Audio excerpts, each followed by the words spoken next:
Financial times की खबरों के मुताबिक भारत ने कनाडा से अपने 40 स्टाफ वापस बुलाने को कहा है। खबर दें आपको, भारत कनाडा तनाज़ा मजीद शिद्दत इख्तियार कर गया है। मोदी सरकार सफारती तनाज़े पर भी इंतखाबी सियासत चमकाने लगी। भारत का कनाडा के 40 के करीब सफारतकारों को निकालने का फैसला। कैनेडियन हुकूमत को ये चीज़ें बड़ी इंपॉर्टेंट है मेरी नज़र में। मैं इनको समझता हूँ कि ये India have been doing it as a nation, वो कर रहे हैं इसको और दे अंडरस्टैंड कि उनका गोल क्या है। एक चीज, democracy is under threat through various means. आतंकवादियों को अपने घर में पालना, क्या ये डेमोक्रेसी है? आप अपने आप को डेमोक्रेसी बोलते हो?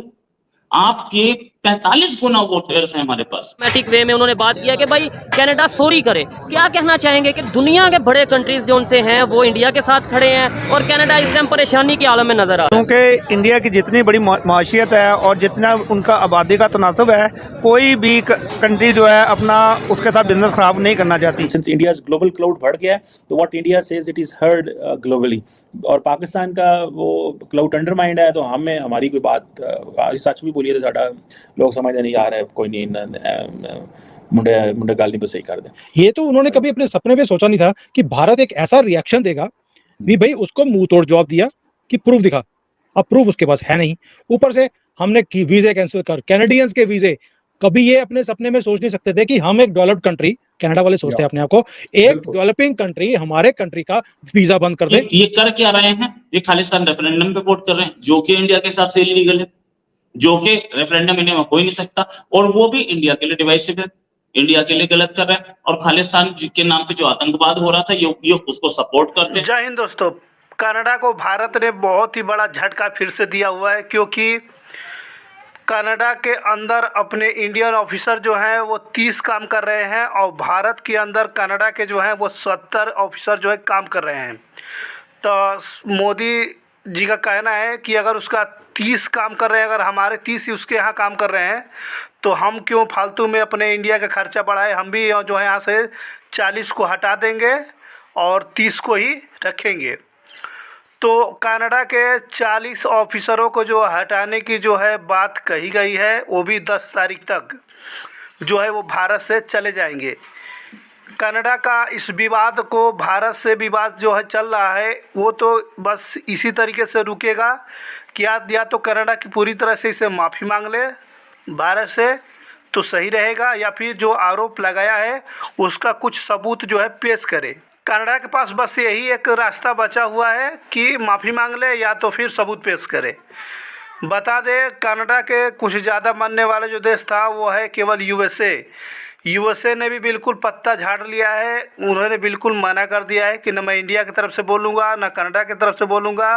कनाडा और भारत का मैटर है, वो आपस में ही जो है समझे इस बात। हमने वहां पे कंप्लेंट डाल दी है अमेरिका, यूके, कनाडा और ऑस्ट्रेलिया के अगेंस्ट कि ये जैसे पाकिस्तान टेररिस्ट को पनाह देता है वैसे ये कंट्रीज देते हैं, इनके ऊपर इनको ब्लैक लिस्ट में डाला जाए। तो ये तो कभी कनाडा वाले सोच नहीं सकते थे अपने सपने में भी कि मोदी सरकार ऐसा कोई स्टेप ले भी सकती है। अब जब उन्होंने देख लिया कि ये तो रोज बढ़ते जा रहे हैं, ऊपर से यूनाइटेड नेशंस में जाकर जो स्पीच दी है जयशंकर जी ने, उसके बाद तो कोई चारा रहा ही नहीं उनके पास। They have to come at the back foot. Trudeau मल ये सोच रहा था कि मैं फ्रंट फुट पे खेलूंगा, उसने बॉलिंग कराई। पहले बॉलिंग कराने का टाइम था इसका, इसने बॉलिंग कराई। मोदी जी ने फ्रंट फुट के नहीं, बढ़ के आगे फास्ट बॉलर को स्टेडियम से बाहर बॉल को फेंक दिया। मैं तो कहूंगा कि स्टेडियम से बाहर नहीं फेंका, दुनिया से बाहर ही फेंक दी बॉल। वो अब उसको बॉल मिल नहीं सकती। तो ये इशू है जो ट्रूडो माल ने कभी सोचा नहीं था, और इसलिए उसको बैकफुट पे आना पड़ रहा है। उसका जो डिफेंस का मिनिस्टर है, कोई यहाँ पर आया हुआ था भारत में, उसने भी बोला मैं टाइज को ठीक करने आया हूँ।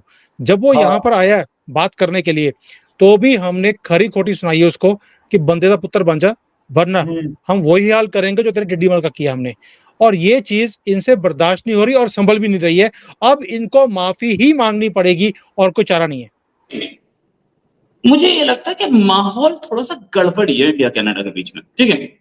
बहुत जल्दी मामला सुलटेगा नहीं, क्योंकि ये सुलटने वाला इसलिए नहीं है कि इंडिया अपनी बात पे अड़ा है कि प्रूफ लाओ, हम मान लेंगे, और प्रूफ कनाडा के हाथ में है नहीं। सच बात तो यह है, होता तो अब तक दिखा चुका होता। प्रूफ कनाडा के हाथ में है नहीं, और है भी तो वो दिखाने की पोजीशन में नहीं है। कहा यह गया, कनाडा के बहुत सारे अखबार बोल रहे हैं कि नेशनल सिक्योरिटी एडवाइजर आए थे इंडिया और आकर के उन्होंने प्रूफ दिया है। इस बात को भी हमारे एक्सटर्नल अफेयर्स मिनिस्टर ने सीधे डिनाई कर दिया कि अभी तक मेरे हाथ में कोई प्रूफ नहीं है। एक रिपोर्टर ने यह क्वेश्चन तक पूछा कि क्या आपको प्रूफ मिला है, तो जयशंकर साहब हमारे एक्सटर्नल अफेयर्स मिनिस्टर ने बोला कि अगर मेरे को प्रूफ मिला होता तो क्या मैं उसे देख नहीं रहा होता। तो इसके साथ ये भी दिखता है कि इंडिया बिल्कुल क्लियर है, प्रूफ लाओ, हम एक्शन लेंगे। दूसरा जो हमने अब इनके ऊपर एलिगेशन लगाया कि भाई एफएटीएफ में आपको डाल देंगे, अब इसकी ये जो मुद्दा है इसका रीजन क्या है? See we speak from a point of strength. Pakistan भी ये बढ़ के लगाता है, मैं उसको बढ़ के बोलूंगा, हम बढ़ के नहीं लगा रहे। We want to put a point across कि भाई हम बदतमीजी सहन नहीं करेंगे, बेशक वो कोई भी हो, बेशक वो सुपर पावर अमेरिका क्यों ना हो, सोल दादा ऑफ द वर्ल्ड, हम तुम्हें भी बर्दाश्त नहीं करेंगे, तुम्हें भी वैसे ही एक्सपोज करेंगे जैसे हम पाकिस्तान को एक्सपोज करते हैं हर प्लेटफॉर्म के ऊपर। तो अब इनके ऊपर है कि क्या ये उस चीज को मानेंगे। मेरा आंसर है उनको मानना पड़ेगा, इसका बाप भी मानेगा। रीजन ये इनकी जो फॉरेन पॉलिसीज है वो वीक है। अमेरिका की आप देख रहे हैं उसका वो पकड़ नहीं है फॉरेन पॉलिसी के ऊपर जो पहले किसी टाइम पर होती थी। और इस वक्त अगर आप ब्लिंकन को देखें या किसी भी और फॉरेन मिनिस्टर को जयशंकर के साथ कंपेयर करें, आपको पता लगेगा कि वो सारे इकट्ठे और जयशंकर साहब अकेले एक तरफ। इतना भार है हमारे फॉरेन मिनिस्टर का और फॉरेन पॉलिसी का। अगर हमने इतनी स्ट्रांग पोजीशन पर आकर भी अपने पॉइंट को अक्रॉस नहीं डालना थ्रू एनी मींस, फिर कब डालना है? जब आप वीक पोजीशन में। तो अगर अभी आप नहीं डालोगे तो this is the right time where Bharat is rising. We are going to rise for the next 20, 30, 40 years. We are the answer for world's problems today. और यही जयशंकर जी ने बात भी करी, भाई जब कोविड आया आप तो छुप के बैठ गए अंदर बुर्का डाल के। थिंक कि अमेरिका या यूके या फिर जहां जहां पे आपके मतलब खालिस्तान मूवमेंट के लोग रहते हैं, ऑस्ट्रेलिया भी उसमें शामिल है और ये 5 आइज के मेंबर भी हैं, G7 का भी मेंबर है, G20 के भी मेंबर है और बहुत सारे ऐसे रिश्ते हैं हिंदुस्तान के साथ इसके, बल्कि मैं कहूँगा टाइज कहूँगा, रिश्ते नहीं कहने चाहिए, ऐसे टाइज हैं कि हर चीज में, क्वाड में और पता नहीं कहाँ कहाँ पर। तो फिर ऐसी एक्सट्रीम स्टेप लेने की जरूरत क्यों पड़ी? क्योंकि ताल्लुकात तो अमेरिका के साथ हिंदुस्तान के जो आज हैं शायद ही कभी रहे हो या किसी और के इतने क्लोज रिलेशन हो उनके साथ। फकार भाई, पहली बात यह है कि हमारा रिश्ता है या वो जरूरत की एक साझेदारी है, आप कुछ भी ले लीजिए। देखिए आज का जो दुनिया है ये फायदे की दुनिया है।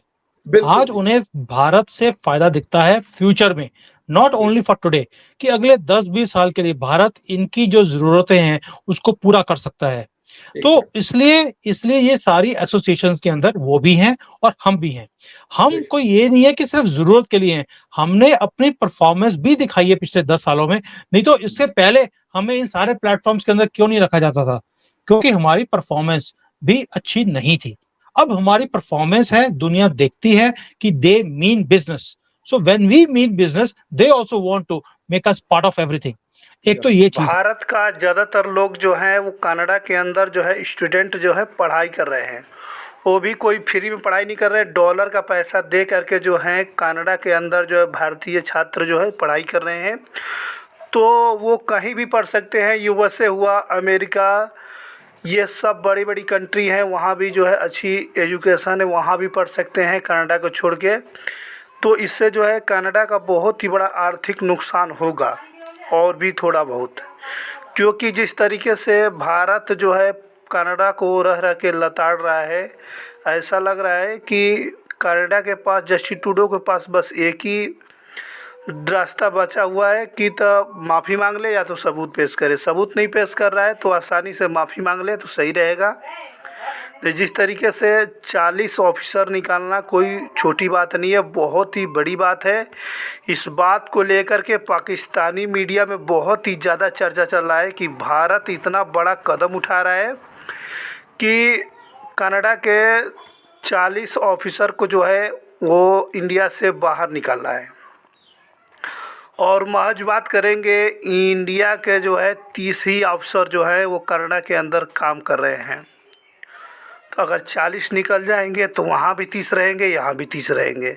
कनाडा जो है वो G7 कंट्री के अंदर आता है और उसको भी बीट कर रहा है, जो कि भारत बीट कर रहा है, क्योंकि भारत का जिस तरीके से जो है कदम उठा रहा है, कनाडा के लिए धीरे धीरे जो है मुश्किलें बढ़ती जा रही हैं। कनाडा का कोई भी साथ नहीं दे रहा है, महज केवल पाकिस्तानी जो है वो केवल बातों के जो है गोले छोड़ रहे हैं और बाकी किसी प्रकार की मदद नहीं कर सकते हैं, क्योंकि पाकिस्तानी इधर उधर जो है बस बातें करना जानते हैं।